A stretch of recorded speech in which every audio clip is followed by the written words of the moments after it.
to the Supreme Court. America's 9 most fascinating legal scholars or 9 most boring wizards.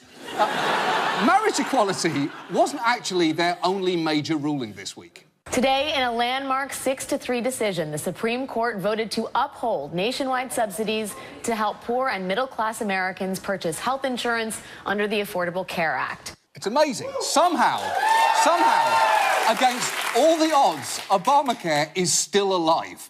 It's the legislative equivalent of Keith Richards. It really could have died in so many ways by now, but I'm definitely glad it's still around.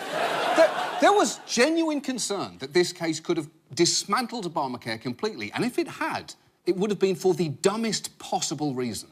The challenge was based on these 4 words, quote, established by the state. Opponents said the phrase made federal subsidies illegal in certain states. Yes, established by the state could have been the 4 most damaging words since Godzilla just joined ISIS, or piranhas now have legs, or mom's on Facebook now. Luckily, the Supreme Court realised that, in context, the state meant the government and not one of the 50 states. But Chief Justice Roberts did point out that the law could have been clearer. Roberts acknowledged the law contains more than a few examples of inartful drafting, but he said the opponent's approach would lead to a calamitous result. And that's true. Inartful drafting put 6.4 million people's health coverage at risk, which is insane, because language is inartfully drafted all the time. For example, let me show you an actual banner supporting England's Women's World Cup team this year. Come on, our girls. That sentence really could have used a comma.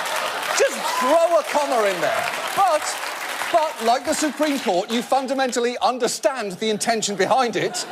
Nobody's arguing that we should literally do what it says. Now, this landmark decision inevitably drew a dissent from Antonin Scalia, a pizzeria chef statue that came to life but never acquired human emotions or empathy. And Scalia was emphatic in his response to Roberts. His opinion sparked a blistering dissent by Justice Antonin Scalia, who took the unusual step of summarizing it from the bench, calling the court's reasoning absurd, interpretive jiggery-pokery, and pure applesauce. I'm sorry, jiggery-pokery, pure applesauce? Are you a justice or a Victorian dowager writing an angry letter to Prim and Proper Ladies Monthly magazine? Listen, Scalia.